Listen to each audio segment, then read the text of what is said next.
Hello dear students, today we are going to go through the certain rules that governs IUPAC nomenclature of branch chain alkenes.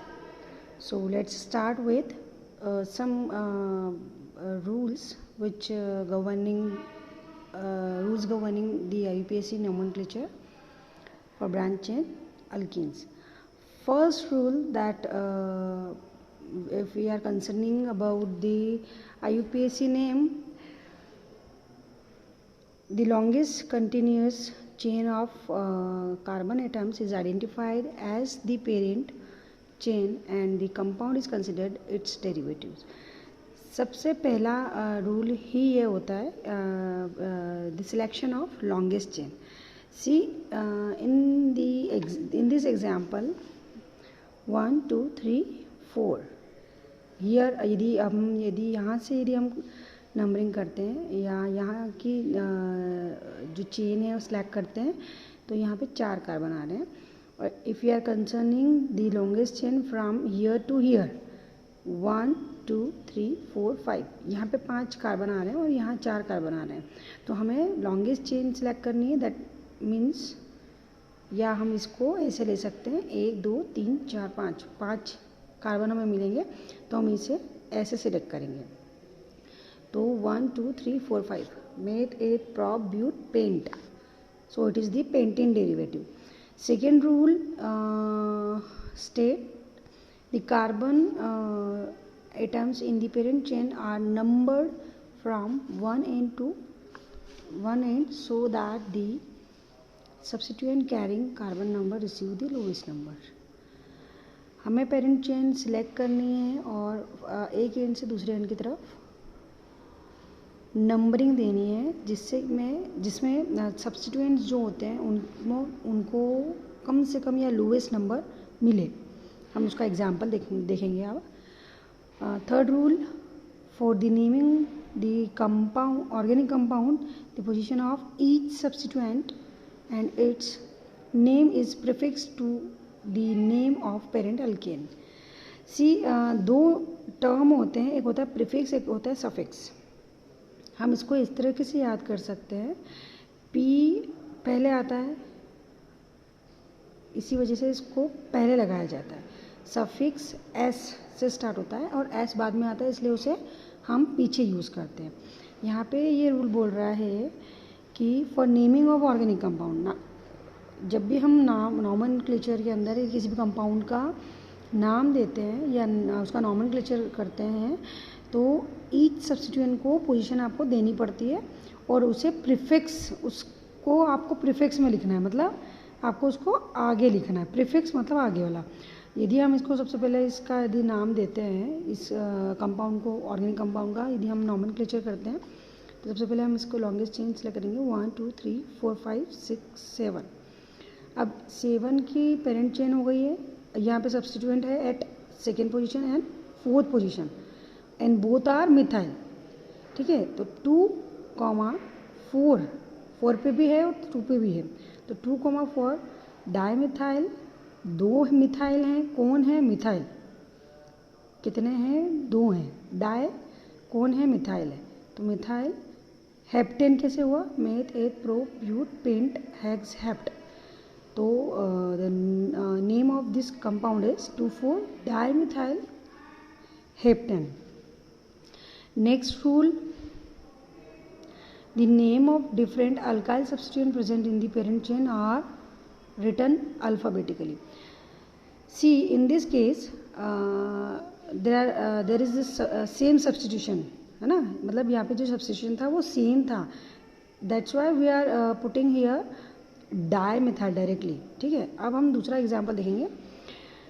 यदि कोई दूसरा substitution होता है जैसे कि यहाँ पे एक मिथाइल है यहाँ इथाइल होता है तो मिथाइल एम से स्टार्ट होता है इथाइल ई से स्टार्ट होता है. तो ई पहले आता है अल्फ़ाबेटिकल ऑर्डर के अंदर तो हम पहले इथाइल लेंगे then we will consider methyl. इसका एग्जांपल हम देखते हैं इन आवर फिफ्थ पॉइंट.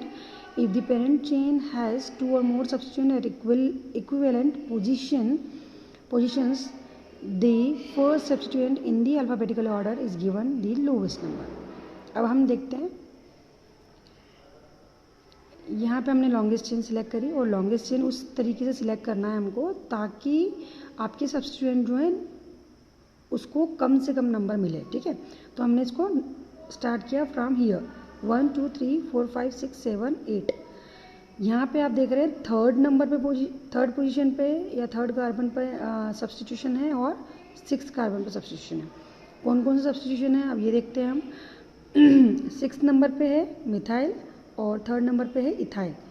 कैसे? मिथाइल और इथाइल। अभी हमने बात की कि सब्स्टिट्यूशन यदि है और आपको उसको दोनों को इंडिविजुअली बताना पड़ेगा। IUPAC नॉमेनक्लेचर के अंडर में आपको अब दोनों सब्स्टिट्यूशन को इंडिविजुअली बताना पड़ता है। तो इथाइल को हम पहले लिखेंगे और वो कौन सी पोजीशन पे है या कौन से कार्बन से अटैच्ड है? थर्ड नंबर पे। तो 3 इथाइल 6 मिथाइल 8 कार्बन है, that will considered as octane. Single bond है इसलिए हम ANE लगाएंगे। यदि यहाँ पे डबल बॉन्ड या कुछ और होता तो वहाँ पे ENE या IANE लगता, YNE लगता। Next point is in the presence of 2 or more same substituent their number of position is separated by commas and the appropriate prefix di, tri, tetra etc are added to the name of each। अब ये point ये बोलता है कि यदि 2 या 2 से ज़्यादा कोई सब्स्टिट्यूशन है वो भी सेम है तो आप डाई या ट्राई या टेट्रा सोन लगा सकते हैं। जैसे कि हमने इस केस में देखा था 2 मिथाइल थे तो हमने क्या लगा था? डायरेक्ट डाई लगा दिया था। सिमिलर टू दैट 1 2 3 4 5 6 सबसे पहले मैंने आपको पहले ही पॉइंट में बताया था सिलेक्शन ऑफ लॉन्गेस्ट चेन, तो हमने यहाँ पे सिलेक्ट कर ली लॉन्गेस्ट चेन। उसके बाद में क्या होगा 1 2 3 4 5 6 यहाँ पे 2 नंबर इधर से नंबरिंग इसलिए किया है क्योंकि यहाँ पे सेकेंड कार्बन पे 2 सब्स्टिट्यूशन थे और यहाँ पे सेकेंड नंबर पे कार्बन पे सिंगल सब्स्टिट्यूशन था। That's why we are numbering we put the numbering from here to here. सबसे पहले हम सब्स्टिट्यूशन देखेंगे तो 2 पे सब्स्टिट्यूशन है। कितने सब्स्टिट्यूशन है? 2 सब्स्टिट्यूशन है। देखो तीनों सब्स्टिट्यूशन जो है सेम है तो हम तीनों की नंबरिंग एक साथ दे देते। तो कितना 2 2 क्योंकि यहाँ 2 कार्बन पे 2 बार CH3 ग्रुप लगा हुआ है। 2 2 5 कितने हैं? 1 2 3। तो ट्राई कौन है? मिथाइल ग्रुप है तो 2 2 5 इसके बीच में आप देखेंगे कॉमास भी लगा हुआ है, ठीक है।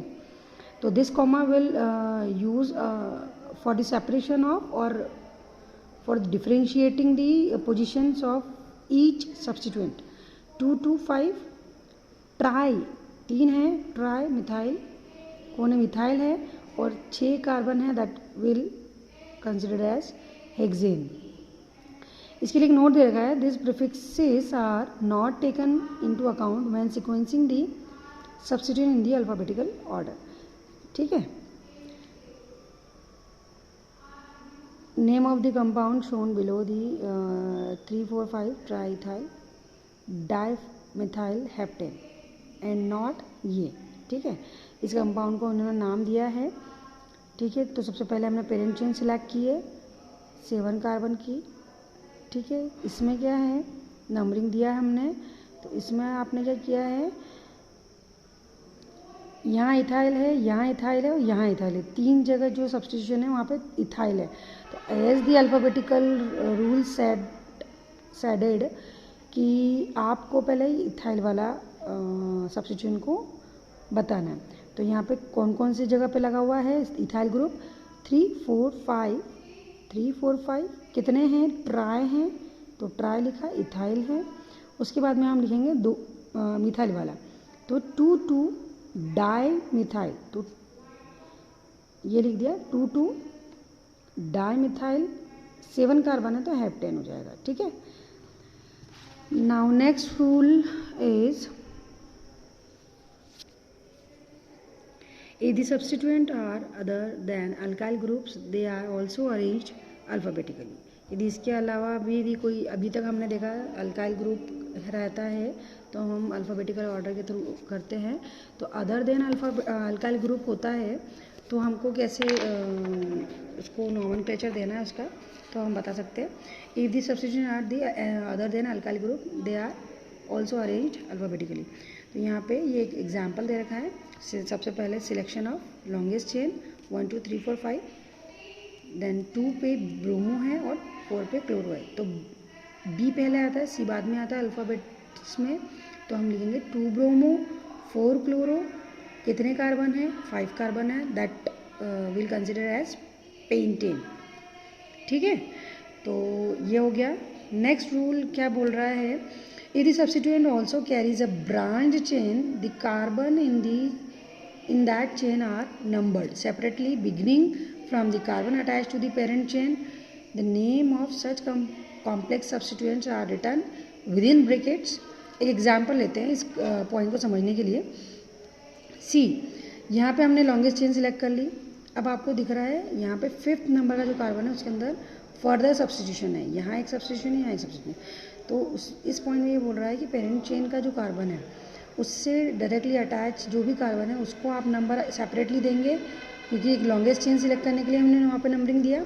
यहाँ फर्दर सब्स्टिट्यूशन के अंदर भी आपको नंबरिंग देनी पड़ेगी, तो 1 2 3। अब यहाँ पे आपको क्या करना है, सबसे पहले नंबरिंग के लिए क्या करेंगे आप, किस कार्बन से जुड़ा हुआ है पेरेंट चेन के वो लिखना है। तो 5 इन दी ब्रैकेट 1 2, यहाँ पे सब्स्टिट्यूशन है, चूँकि हम सबसे पहले सब्स्टिट्यूशन को ही बताते हैं। तो 1 2 1 2 कौन है, कितने हैं, डाई है, मिथाइल है, मेथ एथ प्रोपाइल और वायल सब्स्टिट्यूशन के लिए लगता है। तो 1 2 डाई मिथाइल प्रोपाइल। और कितना कार्बन है इसके मेन पेरेंट चेन में, 10 कार्बन और डेकेन। ठीक है, so this all are the some rules which governs the nomenclature of branch chain alkenes. Thank you so much.